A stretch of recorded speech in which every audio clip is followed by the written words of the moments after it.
Mən düşünürəm ki, ölkəmizdə ən çox stres yaşayan yaş qrupu xüsusilə abituriyentlərin olduğu yaş qrupudur. Hansı ki, bu təxminən 15-18 yaşlara əhatə edir. Nə üçün? Yəqin ki, təxmin elədiniz. Təbii ki, imtahan həyəcanına bağlıdır. Nəinki 15-18 yaş aralığı, hətta daha aşağı yaşları mən bura daxil edə bilərəm. Məktəbdəki sistem elə qurulub ki, istər-istəməz şagirdlər öz potensialını sübut etmək üçün stres yaşayırlar. Həmçinin öz biliklərinin sübutu kimi ancaq test üsulunu və imtahanları görürlər. Bu da təbii ki, insan həyatında müəyyən bir problemlərlə nəticələnir. Mən bugün imtahan həyəcanı haqqında danışacağım. Hansı ki, mənə gələn mesajların çoxluğundan düşündüm ki, imtahan həyəcanına bağlı danışmağın vaxtıdır. Bundan əlavə, mən özüm də abituriyent olanda çox yüksək bir balla qəbul olmuşam universitetə və ən əsası da bu topladığım balı müəllim hazırlığına getmədən, yəni müəllimdən dəstək almadan etmişəm. Və düşünürəm ki, mənim öz təcrübəm, şəxsi təcrübəm, abituriyentlərlə psixoloji olaraq işlədiyim üçün iş təcrübəm sizin üçün faydalı ola bilər. Ona görə də əgər abituriyentsizsə və yaxud da imtahana hazırlaşan hər hansı bir fərdsinizsə, bu videonu axıra qədər izləməyinizi tövsiyə edirəm. Qısa da olsa bu fikri deməyi özümə borc bilirəm. Hansı ki, biz həyatımızda bilik ölçüsü olaraq imtahanı əsas götürürük. Yəni, sistem bu şəkildə qurulub, əvvəldə qeyd etdiyim kimi.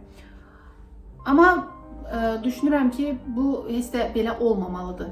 Yəni ki, bizim biliyimizin ölçüsü, bacarığımızın ölçüsü heç də imtahan deyil. Yəni, imtahanla getmiş bir uşağın beyni heç də o imtahan nəticəsinə görə dəyərləndirilməməlidir. Elə insanlar var ki, imtahana gedir, az bal toplayır, amma həyatda o qədər gözəl uğurlara nail olur ki, yəni ona qalsa bu insanları da imtahan nəticəsinə görə dəyərləndirərdik. Bunu qeyd etməliyəm ki, dəyərli abituriyentlər və imtahan verən şəxslər, İmtahan həyatımızda bizim uğurlu və yaxud da uğursuz bir şəxs olacağımızı təyin etmir. Həmçinin bilikli və biliksiz bir olduğumuzu da ifadə eləmir. İmtahan nəticələri sadəcə bizim həmin fən haqqında biliyimizin bir göstəricisi ola bilər.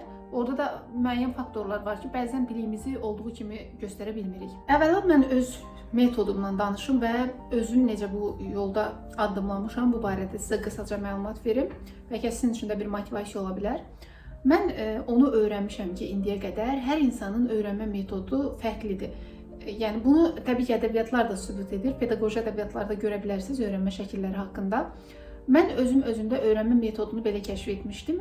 İndi də bunu düşünürəm ki, kimsə mənə nəyisə belə təlqin eləyəndə bunu sən öyrənməlisən, burada filan şeyləri oxu, mən onu eləyə bilmirəm.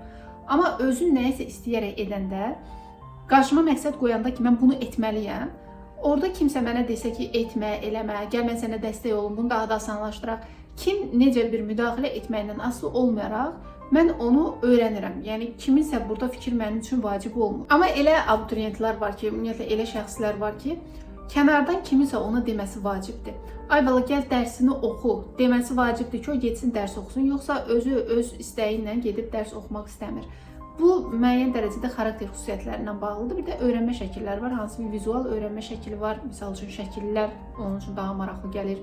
Səsli öyrənmə şəkili var, nəyisə dinləyərək öyrənir. O da başqa bir videonun mövzusu ola bilər. Mən ilk vaxtlarda hazırlığa getmişdim. Hardasa 10-cu sinifdə yadıma gəlir ki, getdim bir ay hazırlıqda.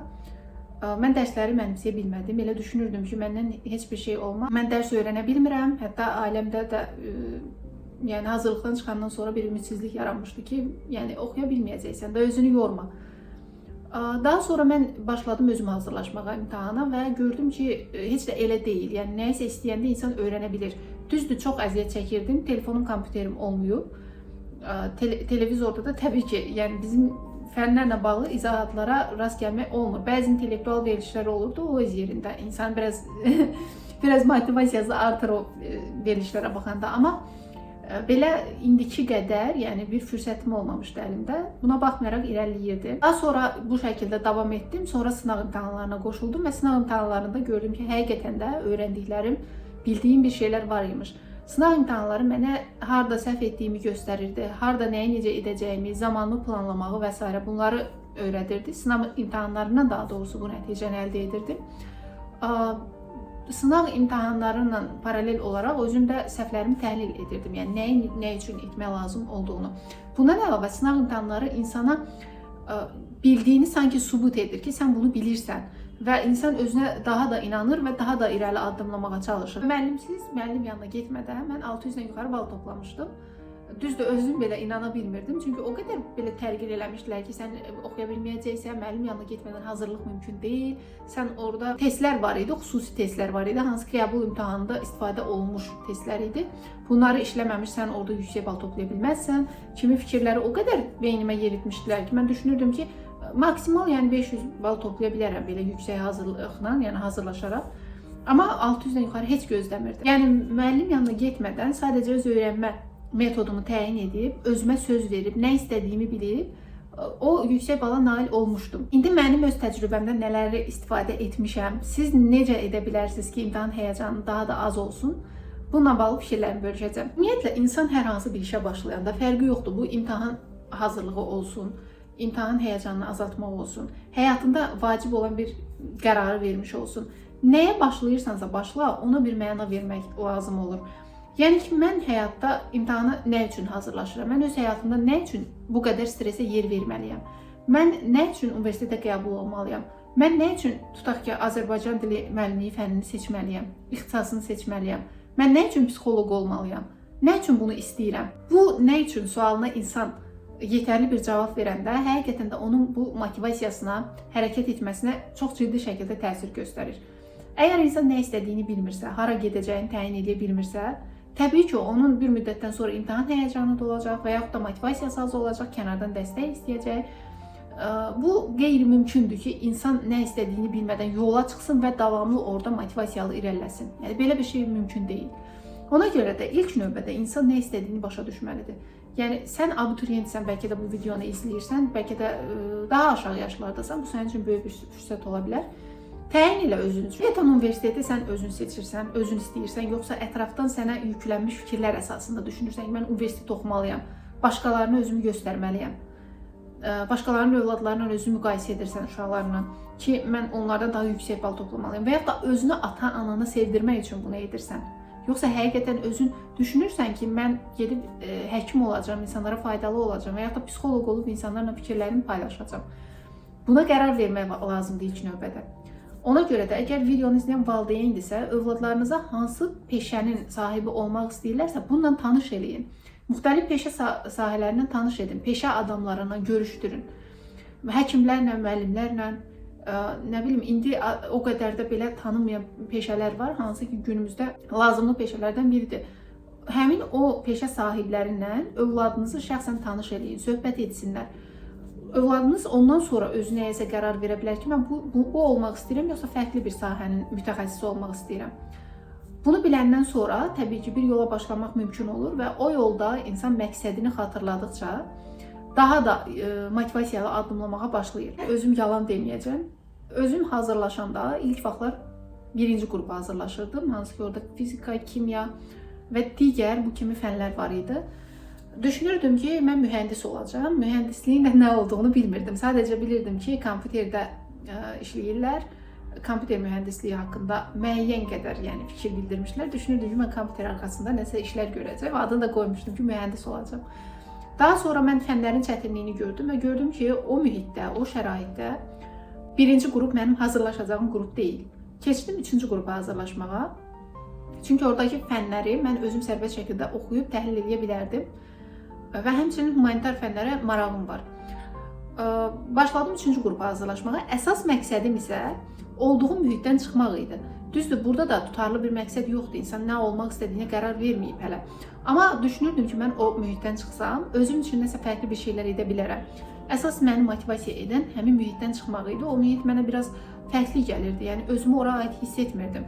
Mühitdən çıxmaq motivasiyasından universitetə hazırlaşmağa başladım və onu da qeyd edim ki, sona qədər, yəni bu fikir, bu istək məni motivasiyada saxlayıb, motivasiyamın davamlılığını artırıb. Demək, vacib şərtlərdən birini qeyd etdik ki, nə istədiyini bilməkdir. İkinci bir məqam, abituriyent olanda müsbət cəhətlərdən biri bu idi ki, mənim telefonum olmayıb, kompüterim olmayıb, diqqətimi dağıdacaq televizordan başqa, demək olar ki, heç bir vasitə olmayıb. Bir də təbii ki, ailə daxili məsələlər və qonşu və digər şəxslərin səni motivasiyadan sağlayacaq cümlələri, onları istisna edirəm. Amma indiki dövrdə hər bir, deməli, insanda demək olar ki 10 nəfərdən 9-unda telefon var. Xüsusilə də uşaqlarda bunu görürəm. Yenicə doğulmuş uşaqlara belə telefon verirlər. Təəssüflər olsun ki. Və bu da təbii ki, diqqət dağıdan vasitələrdən biri hesab olunur. Diqqətimiz də dağılanda biz özümüzü gördüyümüz işə fokuslaya bilmirik. Nə qədər diqqət dağıdan vasitələr bizə çox təsir göstərir, bir o qədər motivasiyamız azalır, yorğunluğumuz artır. Uzun müddətli çalışa biləcəyimiz bir sahələrə yönələ bilmirik. Şərtimiz isə diqqət dağıdacaq vasitələrdən özümüzü maksimum şəkildə uzaq saxlamaqdır. Düzdür, indi telefonsuz vaxt keçirmək qeyri-mümkündür. Yəni məndə də bu belədir. Telefon olmayanda sanki ürəyim sıxılır. Ən azından orada nəsə araşdırmaq, paylaşım etmək və s. bu mənə motivasiya verir. Amma elə insanlar var ki, bütün gün telefonda Reels videolar izləyir, boş-boş TikTok, mənasız vlogerlərin səhifələrinə baxır və s. Bunlarda özümüzü limitləməliyik maksimum şəkildə. Əgər biz dərs oxuyanda telefon yanımızda olursa, ətrafımız dağınıqdırsa, təbii ki, bu bizim dərs oxumağımıza mane olacaq. İlk növbədə bizə mane olan vasitələri yanımızdan kənarlaşdırmalıyıq. Telefonla dərs oxumaq olmaz. Telefonu götürün, qoyun kənara. Əgər dərsiniz telefondadırsa, başqa proqramlara girişi özünüz üçün qadağa eləyin. Biz bir şəkildə dopamin əldə etmək üçün yönələcək o telefona, o digər texnoloji vasitələrə. Düşünəcəksiniz ki, mən imtahan həyəcanı barədə danışmalıyım, amma əmin edirəm ki, bütün bunlar imtahan həyəcanına birbaşa təsir göstərən faktorlardandır. Çünki imtahan həyəcanı birdən-birə yaranmır. Zamanla bizim yığılıb qalmış düşüncələrimizin, bədənimizə etdiyimiz vərdişlərin bir nəticəsi kimi ortaya çıxır. Bilin ki, siz bütün gün telefonla məşğul olursunuz, beyninizi tez bir zamanda dopamin almağa alışdırmısınız. İmtahan da 3 saatlıq olur, səhv eləmirəmsə bizim vaxtımızda elə idi, olsun yəni 2 saat. 2 saatda siz beyninizi maksimum şəkildə ora fokuslamaqda çətinlik çəkəcəksiniz. Bir tərəfdən həyəcan, bir tərəfdən fokuslanmaq məcburiyyəti, bir yerdə oturub qalmaq, bir tərəfdən yüksək performans gözləntisi və s. Hamısını cəm etmək zaman işidir. Siz bütün gün telefonla məşğul olub sadəcə imtahan günü diqqətinizi ora fokuslaya bilməzsiniz. Digər bir şərt, üçüncü şərtimiz yuxu və qidalanma rejiminə diqqət yetirməkdir. Özümdə ən sevdiyim xüsusiyyətlərdən biri budur, hansı ki qidalanma və yuxu mənim həyatımda çox vacib olan amillərdən biridir. Həmçinin hərəkət də bura daxil edə bilərəm. Çünki qidalanma, yuxu və hərəkət insanın fiziki və mental sağlığını qoruyan əsas şərtlərdən biridir. Necə ki, yuxu beynimizi rahatlaşdırır, gün ərzində topladığımız məlumatları bir növ süzgəcdən keçirir, lazımsız məlumatları kənara atır, lazımlı məlumatları orada belə səliqə ilə yığır. Baxın, siz təsəvvür edin ki, bir ay otağınızda yaşayırsınız evdə, otağınızı dağıdırsınız, səlqəsiz edirsiniz, heç bir təmizlik işləri etmirsiniz. O otağınız hansı vəziyyətdə olar? Eləcə də beyin gün ərzində topladığı bütün məlumatlar, ona təsir edən vasitələr və s. hamısını gecə yuxu yatanda nizamlayır. Biz əgər normal şəkildə yuxu yatmasaq, beynimizin funksiyaları pozulacaq və bizim nəyəsə fokuslanmamız, yeni məlumatları əldə etməyimiz bizim üçün daha da çətinləşəcək. Ona görə də demirəm, indi bəzi mənbələr göstərir ki, biz gecə saatlarında yuxu yatmalıyıq, hansı ki orada ifraz olunan bəzi hormonlar var ki, o hormonlar bizim gün ərzində enerji olmamızı təmin edir. Böyümə hormonu var, hansı ki yuxu hormonu var, melatonin hormonu və s. Bunlar insana rahatlıq verir, stres səviyyəsini azaldır və s. Amma belə bir fikir də bildirə bilərəm ki, bəzi insanların həqiqətən də məlumatları mənimsəməsi gecə saatlarında daha yaxşı olur. Bilmirəm nə dərəcədə, yəni bəlkə də gələcəkdə elmi tədqiqatlar da bunu da sübut edəcək. Mən təcrübəmdə bunu görürəm ki, həqiqətən də fokuslanması gündüz saatlarına nisbətən gecə saatlarında bəzi insanlara daha yaxşı olur. Sizə necə rahatsa, əsas olan odur ki, günlük ən azı 8 saatlıq bir yuxumuzu almalıyıq. 8 saatlıq yuxu yatmalıyıq. 8 olmasa da 7-8 saat aralığında bir yuxu saatı olmalıdır. Qidalanma da burada çox vacibdir. Abituriyentlərin etdiyi ən böyük səhvlərdən biri də budur. Məktəbdən çıxıb hazırlığa gedirlər, hazırlıqdan çıxıb kitabxanaya gedirlər və bu hazırlıq prosesində də, məktəb hazırlıq prosesində də təəssüflər olsun ki, yemək yeməyə bir vaxt tapmaq olmur. Yemək yeməyə vaxt tapmayanda da düşürlər fast food alırlar. Nə bilim, onlara zərərli ola biləcək paketli qidalardan istifadə edirlər. Axşam evə gələndə də yorğun olurlar və ev yeməyi demək olar ki, yemirlər. Bu da insanın ilk növbədə sağlamlığına zərərlidir. Bir məntiqli şəkildə düşünün. Əgər siz sağlamlığınız yerində olmasa, tez bir zamanda hansısa bir xəstəliyə tutulsanız, Sizin oxumağınızın inkişaf etməyinizin nə mənası var? John Locke'un sözüdür. Deyir ki, sağlam bədəndə sağlam ruh olur. Həqiqətən də insanın bədəni fiziki cəhətdən sağlam olmasa, onun ruhu da sağlam olmur. Bir-birindən çox əlaqəlidir. Eyni zamanda ruhu sağlam olmayanın bədəni də zamanla qeyri-sağlam formaya gələ bilir. Ona görə qidalanma, yuxu, hərəkətdə bura əlavə edirəm. Mümkünsə əgər hazırlığa gedirsinizsə, ora piyada getmək, gün ərzində sadə belə idman hərəkətləri. Mən demirəm ki, hamı zala getməlidir. Mən özüm də zala getmirəm. Amma gün ərzində hərəkət ehtiyacımı qarşılayacaq dərəcədə hərəkət edirəm. Bunu təmin etməyiniz həm zehni olaraq, həm də mental olaraq sizi, həm də fiziki olaraq sizi enerjili saxlayacaq və məlumatları daha yaxşı mənimsəməyinizə köməklik göstərər. Bir vacib olan məqam budur. Mənim özümün də istifadə etdiyim metodlardan biridir. Konkretləşdirmək. Konkretləşdirmək nə deməkdir? Baxın, elə abituriyentlər var ki, çox təşvişlidir. Mən də təşvişli tərəflərdən olmuşam. Bəziləri tənbəl olurlar, bəziləri isə həddindən artıq təşvişli olurlar.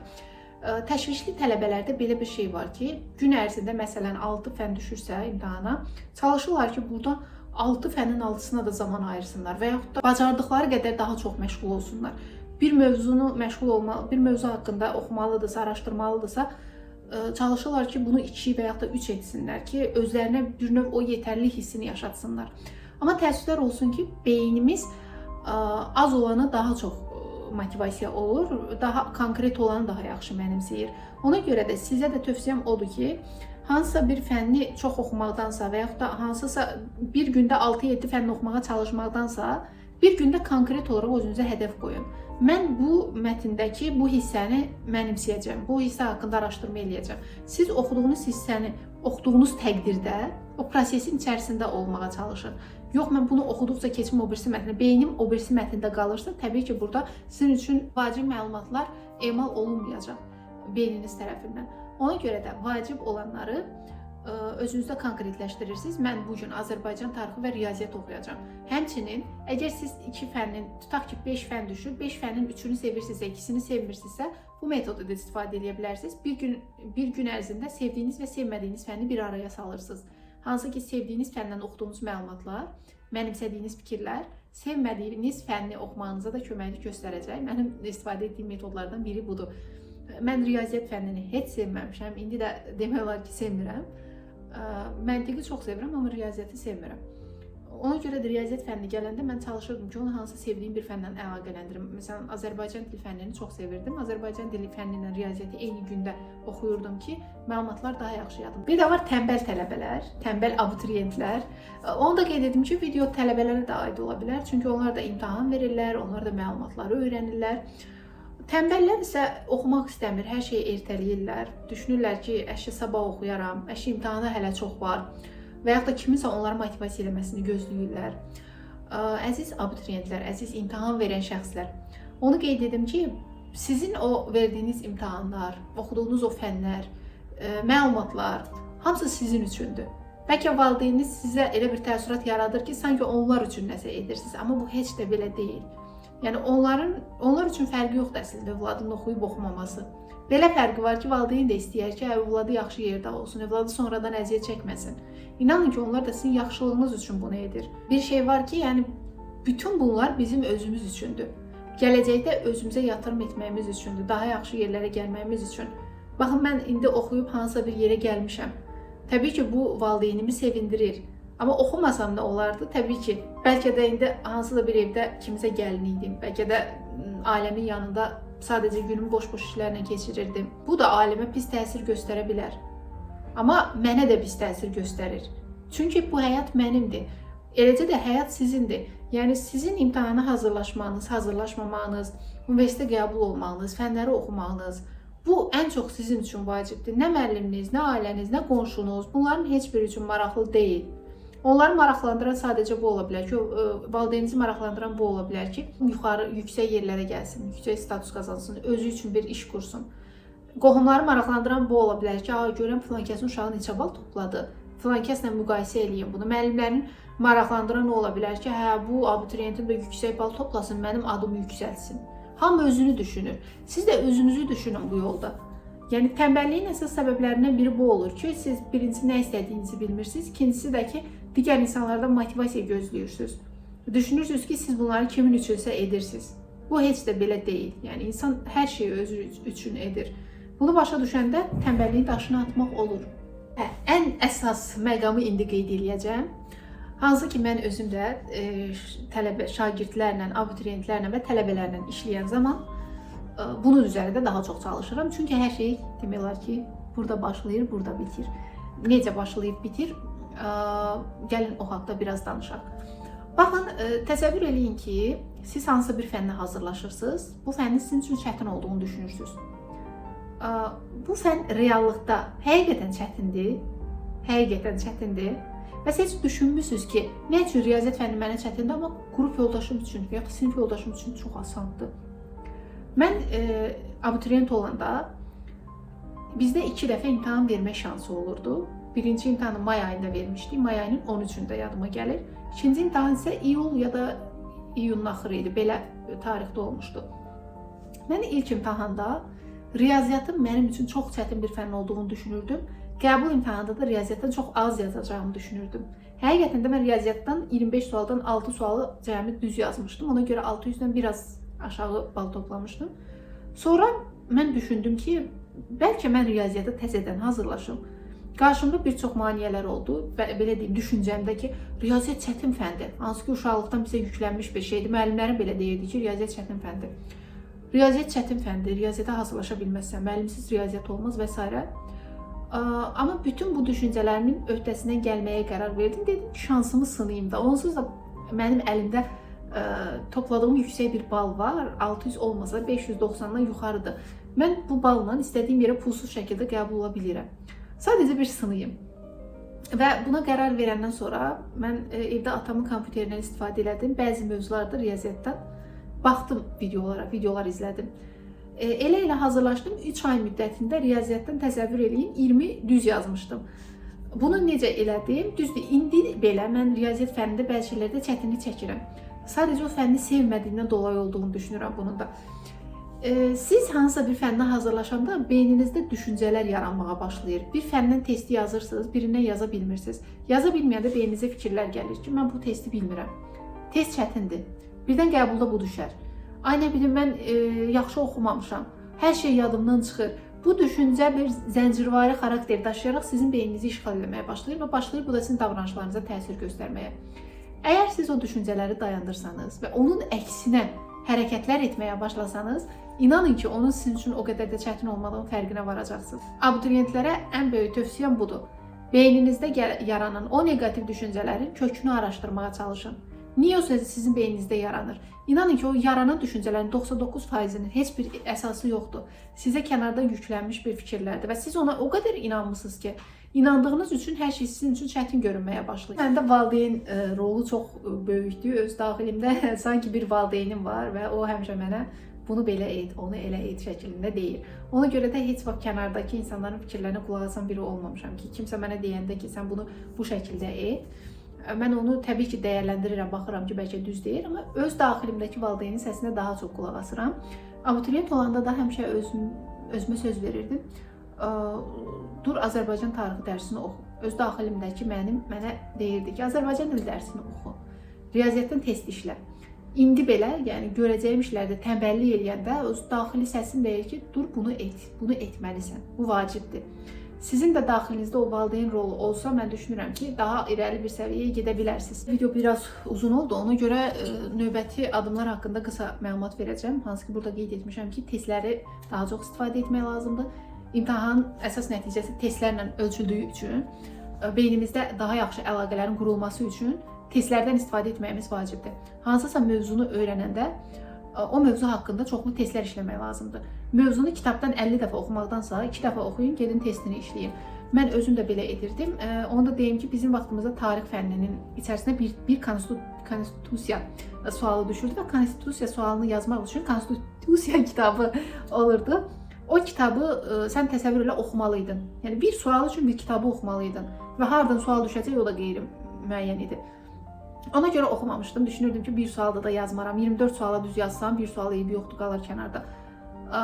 Amma imtahana son günlər qalmış. Mən konstitusiya ilə bağlı suallara baxdım, testlərə baxdım. O testlərin cavabını əzbərlədim. Getdim, yəni imtahanda düz yazdım. Bunu deməkdə məqsədim nədir? Yəni test imtahanı olduğu üçün biz testlərə daha çox zaman ayırsaq, beynimizdə daha çox əlaqələr qurulacaq mövzularla bağlı və imtahanda əlaqələndirilməni də daha yaxşı etmiş olacağıq. Növbəti tövsiyə edəcəyim bir şey əyləncəyə zaman ayırmaqdır. Mən özüm abituriyent olanda bunu etməmişəm, amma istəyirəm ki, siz bunu edəsiniz. Hansı ki, tənbəl abituriyentlər edir, əyləncəsinə zaman ayırırlar, amma təşvişli abituriyentlər əyləncəsinə zaman ayırmır. Əylənəndə belə, toya gedəndə, nə bilim, dostlarla zaman keçirəndə belə düşünür ki, ay dərs qaldı, mən daha çox dərs oxuya bilərdim, bu 2 saatımı tarix testlərinə ayıra bilərdim və s. Amma inanın ki, bu heç də belə deyil. Yəni həyatda bir dəfə yaşayırıq. Sizin yaşadığınız 17 yaş, 18 yaş bir də heç vaxt gəlməyəcək. O dostlarınızla keçirdiyiniz zaman. Yəni bəzən deyirlər kənardan, sən indi oxu, bəhrəsini görəcəksən. İndi əziyyət çək. 25 yaşın var, əziyyət çək. 23 yaşın var, sən indi nə qədər əziyyət çəksən, gələcəkdə 40 yaşında bir o qədər sərvət sahibi olacaqsan. Boş şeydir. Yəni ki, mən demirəm ki, insan əziyyət çəkməməlidir. İnsan zəhmət çəkməlidir. Əziyyət yox, zəhmət çəkməlidir. Pul qazanmaq üçün, özünü inkişaf etdirmək üçün. Amma bunu əyləncəsini kənara ataraq yox, balanslı şəkildə eləməlidir. Abituriyentlər də bəzən bunu balanslı şəkildə eləyir. Dərslərinə daha çox vaxt ayırırlar, əyləncəni ümumiyyətlə kənara atırlar. Məncə dəyməz, yəni əyləncənizə də zaman ayırın. Öz yaşınızı dolu-dolu yaşamağa çalışın. Bir də son olaraq onu deyim, amma videonu tamamlaya bilmədim. Çünki videonun vaxtı çox gedir. Düşünürəm ki, ikinci hissədə olacaq. İkinci hissəni istəyirsinizsə, orada imtahan həyəcanla bağlı nöqtə-bə-nöqtə nə varsa hamısını qeyd edəcəm. Düşüncə xətaları, yetərsizlik hissi, daha sonra ailə baskısı, müəllimlərin sizdən yüksək performans gözləməsi və s. bu haqqda danışacağam. Son olaraq onu da deyim ki, siz əldə etdiyiniz hər bir şeyə görə özünüzü mükafatlandırmalısınız. Ümumiyyətlə, insan beyni mükafatlandırma və cəza mexanizmindən işləyir. Biz nədənsə cəza alacağımızı düşündüyümüz təqdirdə onu eləməyə meyilliyik və yaxud da mükafatlandırılacağımızı düşündüyümüz təqdirdə o mükafat üçün nələrisə addım atırıq. Ona görə də siz dərsləri oxuduqca, hansısa fəndən yaxşı bal aldıqca və yaxud da hansısa fəndən mövzunu mənimsəyəndən sonra özünüzə kiçik bir hədiyyə alın. Özünüzü mükafatlandırın. Nə bilim, bir yemək, bir çay, sevdiyiniz bir şokolad ola bilər. Bununla mükafatlandırma edəndə beyin orada stimul alır, mükafat. Və bu stimul sizi daha da həvəsləndirir dərslərə. Daha da yaxşı oxumağa başlayırsınız, özünüzü daha da dəyərli hiss edirsiniz. Bununla bağlı, bu mövzu ilə bağlı təbii ki, məlumatlar bu qədər deyil. İkinci hissədə gələcək. İkinci hissə haqqında aşağıda ətraflı məlumat yaza bilərsiniz. Gəlsin, gəlməsin, hansı formatda olsun. Videonu bura qədər izlədiyiniz üçün təşəkkür edirəm. Videonu bəyənməyi, kanala abunə olmağı ən əsası ikinci hissənin gəlməsi üçün və aşağıda fikirlərini yazmağı unutma. Növbəti videolarda görüşərik. Hələlik!